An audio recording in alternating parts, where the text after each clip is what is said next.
नमस्कार. चॅनलला सबस्क्राईब करा प्लीज गाईज. चॅनलला सबस्क्राईब करायला विसरू नका.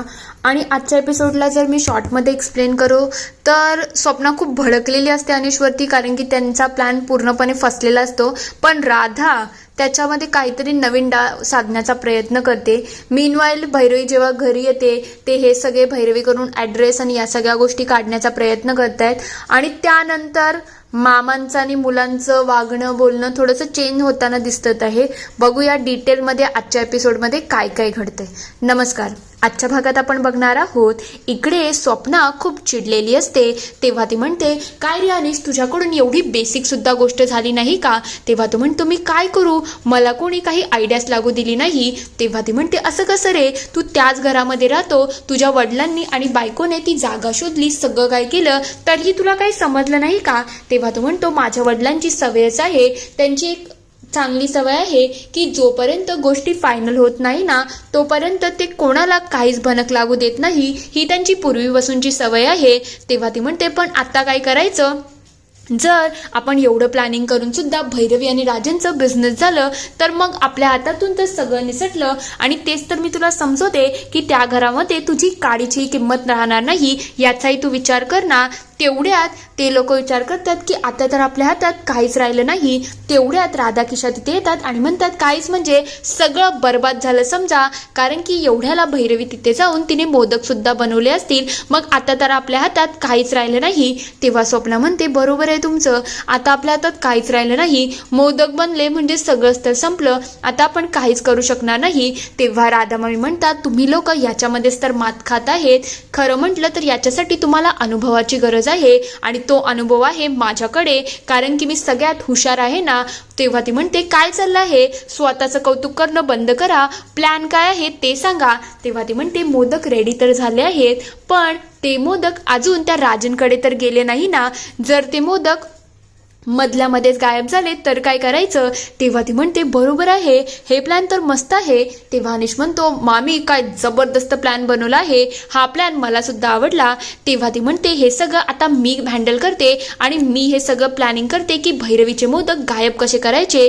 तेव्हा राधाकिशा म्हणतात, बरोबर आहे, ते मोदक कसे गायब करायचे यासाठी फक्त आपल्याला जागा शोधायला पाहिजे आणि भैरवीची ती जागा मिळाली तर आपलं काम सोपं होऊन जाईल. म्हणजे माझ्या बायकोने प्लॅनिंग तर चांगली केली आहे, म्हणजे आपण मेन गोष्टीवरती घाव घातला तर तिने किती मोदक बनवले तरी ते राजनकडे जाणार नाही आणि आपल्याला जे पाहिजे ते भेटून जाईल. याला बोलतात दिमाग, आणि तो दिमागाचा आपण मस्त वापर करायचा, म्हणजे भैरवीची मेहनत पाण्यामध्ये जाईल. हे सगळं ऐकून इकडे स्वप्ना आणि अनिश खूप खुश झालेले असतात.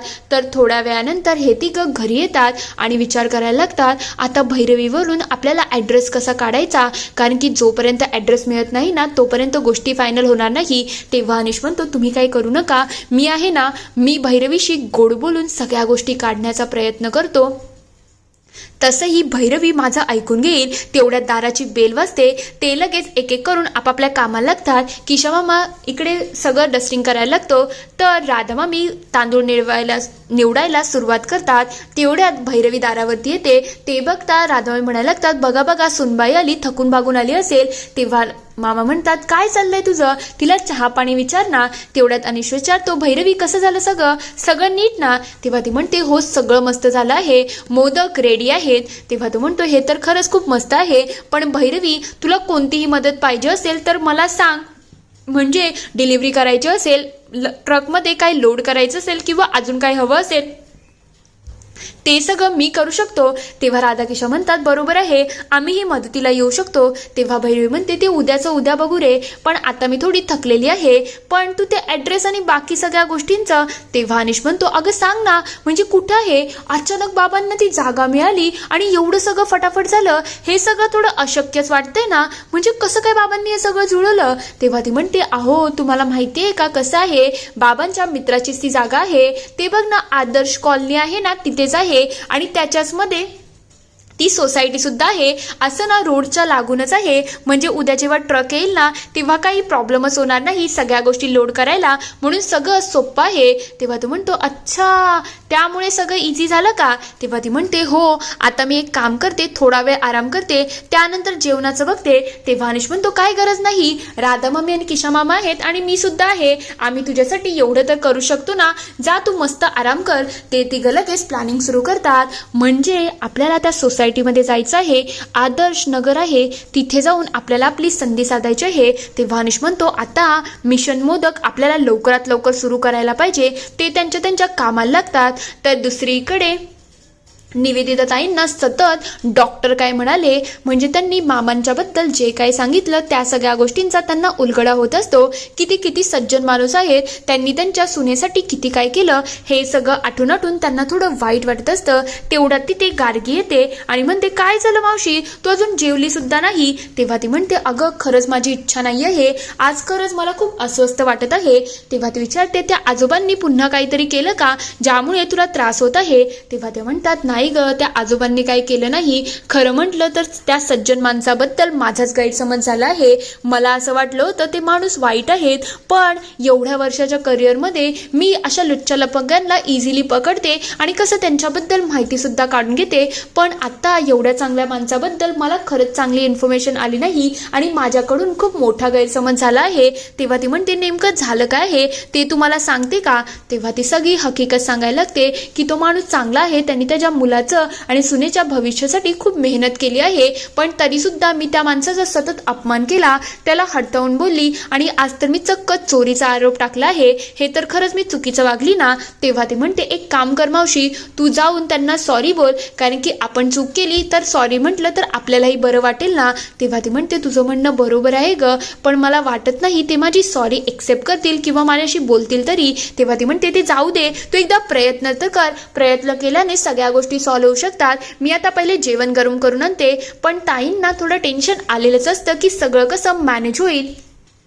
तर दुसऱ्या दिवशी सकाळी मामा इकडे मुलांना कॅफेमध्ये घेऊन येतात आणि म्हणायला लागतात आज मी तुम्हाला ट्रीट देणार आहे, कारण की तुमच्या भैरवी माऊकडून आज नवीन प्रोजेक्ट सुरू होणार आहे. खरं म्हटलं तर तुमच्या या संस्कार क्लासमुळे मला तिकडे जाता आलं नाही तर मी सुद्धा तिथे गेलो असतो आणि तिच्याबरोबर उभा राहिलो असतो. तेव्हा ते म्हणतात अच्छा असं आहे का, मग ते आम्हाला सुद्धा माहिती आहे. तेव्हा ते म्हणतात सांगा आता तुम्ही काय खाणार आहात, म्हणजे डोनट खाणार की कप केक खाणार? तेव्हा ते म्हणतात या सगळ्याची आम्हाला गरज नव्हती, तुम्ही घरामध्ये आम्हाला जर दही साखर दिली असती ना तरी आम्हाला चाललं असतं, कारण की आपल्या भारतीय संस्कृतीमध्ये असं सांगितलं आहे कोणत्याही चांगल्या कामाची सुरुवात गोड खाल्याने केली आणि दही साखर तर सगळ्यात शुभ असतं ना, मग ते आम्हाला चाललं असतं. तेव्हा मामा विचार करतात हे सगळं काय आहे, यांचे संस्कार वर्ग चांगला आहे की वाईट आहे, त्यांना याच गोष्टीचं थोडं कन्फ्युजन झालेलं असतं. तेव्हा ते म्हणतात आता आजोबा तुम्ही तुमची कॉफी एन्जॉय करा, आम्हाला आमच्या क्लासमध्ये जाऊ द्या, कारण की आमची क्लास द बेस्ट आहे, आम्हाला ती खूप आवडते. मुलं लगेच तिकडून निघून जातात. तेवढ्यात ते वेटर येतात आणि विचारतात काय हवं आहे? मामा सांगतात संस्कृती सॉरी कॉफी द्या मला. मामा लगेच कॉफीसाठी तिथे बसून जातात. तेवढ्यात तिथे निवेदिता ताई सुद्धा येतात. त्यांना बघता मामा लगेच तोंड फिरवतात आणि त्यांच्यासमोर अक्षरशः हात जोडूनच म्हणायला लागतात आजचा दिवस माझा खूप छान गेलेला आहे, प्लीज तुम्हाला तुमच्या पर्सची शपथ आहे, तुम्ही माझ्याशी बोलू नका. हे ऐकल्यानंतर त्या सुद्धा शांत होऊन जातात. मामा त्यांच्याकडे रागाने बघायला लागलेले असतात. तर दुसरीकडे इकडे ट्रकमध्ये लोडिंग सुरू झालेली असते.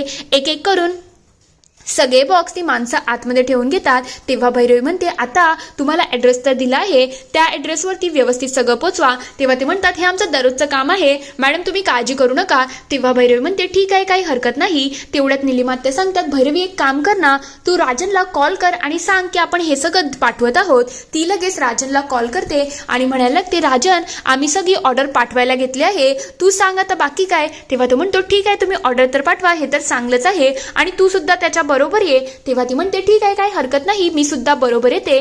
तेवढ्यात भैरवी लगेच सांगायला लागते दादा थांबा मला तुम्हाला काहीतरी द्यायचं आहे. तेव्हा भैरवी म्हणते थांबा आज आमची पहिलीच ऑर्डर चालली आहे, मला बाप्पांसमोर मोदक ठेवायचा आहे. ती लगेच मोदक ठेवायला लागते. तेवढ्यात इकडे सगळ्यांचे फोटो काढायला मीना सुरुवात करते आणि सगळ्यांचे फोटो काढायला लागते की आता खूप छान आपले फोटो येतील. फोटो खूप मस्त ती काढत असते. तेवढ्यात भैरवी लगेच नमस्कार करते आणि म्हणायला लागते, दादा चला आता मी सुद्धा याच्या बरोबर येते. तेव्हा ते म्हणतात, नाही नाही मॅडम तुम्ही याच्यामध्ये येऊ शकत नाही. हे बघा कसं आहे, आम्ही ऑलरेडी 3 लोक आहोत आणि मागे तुम्ही बसू शकत नाही, हायजीनचा इश्यू आहे ना, तुम्ही नंतर या ना. तेव्हा ते म्हणतात, ठीक आहे काही हरकत नाही. तसंही भैरवी आज आपल्या कामाचा पहिला दिवस आहे ना, आपण पहिले मंदिरामध्ये जाऊ आणि त्यानंतर सगळं बघू. तेव्हा ते म्हणतात, ठीक आहे मॅडम तुम्ही तसं करा, माझी काही हरकत नाही आहे. तेव्हा भैरवी म्हणते, काही हरकत तर नाही आहे, पण तुम्हाला मी माझा नंबर देते, तो नंबर सेव्ह करा. जसं तिथे पोचाल ना तसंच मला कॉल बॅक करा.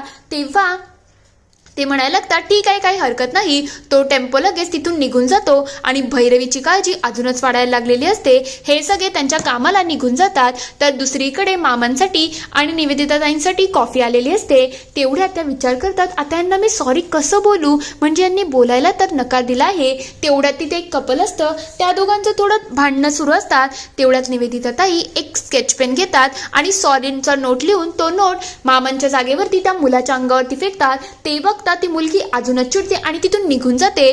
तेवढ्यात तो मुलगा लगेच निवेदिताताईंच्या जवळ येतो आणि म्हणायला लागतो की काय हे सगळं तुम्ही काय वागताय. तेव्हा ती म्हणते, तसं नाही हो, हे सगळं मला तुम्हाला पाठवायचं नव्हते, ते आहेत ना त्यांना मला सॉरी बोलायचं होतं, त्यांच्यासाठी ही मी नोट लिहिली होती. तेव्हा तो म्हणतो, मग त्यासाठी एवढं करायची काय गरज आहे, डायरेक्टली जा आणि डायरेक्ट सॉरी बोला ना. तेव्हा ते म्हणतात, नाही ना, त्यांनी मला शपथ दिली आहे की मी त्यांच्याशी बोलू शकत नाही, त्याच्याचमुळे तर मी इथं गप्प बसले आहे. तेव्हा ते म्हणतात, एक काम करा ना, तुम्ही मला तो स्केच पेन द्या ना, मलाही थोडं काम आहे. तो एका पेपरवरती लिहितो की नाकावरच्या रागाला औषध काय, आणि लगेच तो त्याच्या गर्लफ्रेंडवरती फेकायला जाईल. तो चुकून मामांच्या जवळ येतो. मामांना वाटतं हे सगळं निवेदिताताईंनी केलं आहे आणि ते अक्षरशः चिडून त्यांच्या समोर उभे राहतात.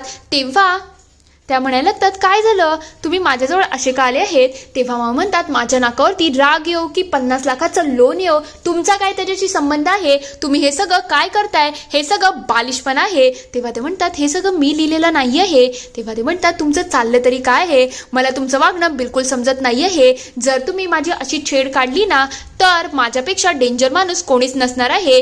तेव्हा ते म्हणतात, तुम्ही आणि डेंजर हे काही शक्य नाही आहे, तुमचा काहीतरी गैरसमज होत आहे. तेव्हा म्हणतात, जर तुम्ही अशीच माझी छेड काढत राहिला तर मी पोलीस कंप्लेंट करेल हा. तेव्हा ते म्हणतात, तुम्ही खरंच खूप भोळे आहात, म्हणजे मी तुम्हाला नोट लिहिलं त्याच्यासाठी तुम्ही पोलीस कंप्लेंट करणार, खरंच तुमच्याकडे वागून आणि बघून अशक्य वाटत आहे. तेव्हा त्या अक्षरशः त्यांच्यावरती हसायला लागतात. मामा तिथून चिडून निघून जातात. इथे हा एपिसोड संपतो. पुढील भागात आपण बघणार आहोत तो ड्रायव्हर अजून कोणाचा नाही तर इकडे स्वप्नाने पाठवलेला असतो. तेव्हा तो म्हणतो, मॅडम तुम्ही जसं काम सांगितलं आहे ना तसं सगळं झालं आहे, तो टेम्पो मी अशा ठिकाणी लपवला आहे ना की कोणाला सापडणार नाही. तेव्हा स्वप्ना म्हणते, ठीक आहे तुझं काम झालं आहे, तू जाऊ शकतो. तेवढ्यात इकडे अनिश विचारतो, काय ग, म्हणजे भैरवीचा मोदकांचा टेम्पो तुझ्याकडे आहे का. तेव्हा ती म्हणते, हो हे सगळं मीच केलं आहे. दुसरीकडे भैरवीला राजनचा कॉल येतो आणि तो विचारतो, काय ग तुझा अजून टेम्पो इथे पोचला नाही. तेव्हा ती म्हणते, कसं काय, तुझ्याच माणसांना तर मी पाठवलं होतं. तेव्हा तो म्हणतो, नाही भैरवी आम्ही तुला कोणताच टेम्पो पाठवला नाही. तेव्हा ती म्हणते, त्या माणसांनी तर सुकटनकर फूड असंच नाव घेतलं होतं, म्हणून तर मी सगळे मोदक त्याच्यामध्ये लोड केलं. तेव्हा तो म्हणतो, नाही भैरवी काहीतरी नक्कीच गैरसमज होत आहे. तेव्हा ती म्हणते, असं कसं, मी खरंच सगळं पाठवलं आहे. इथे हा एपिसोड संपतो. आता भैरवीच्या बिझनेसवरती पुन्हा स्वप्नाने वार तर केला आहे. खरंच या वेळेला भैरवी तिचे मोदक वाचू शकेल का. मला वाटते वाचू शकेल, कारण की त्यांच्याकडे प्रूफ म्हणून फोटो आहेत. जर त्या फोटोच्या थ्रू यांनी काही शोधलं तर होप सो काहीतरी होऊ शकतं. तुम्हाला काय वाटतं ते मला कमेंटमध्ये नक्की कळवा. व्हिडिओ आवडला असेल तर लाईक शेअर आणि प्लीज गाईज चॅनलला सबस्क्राईब करायला विसरू नका. Thank you for watching.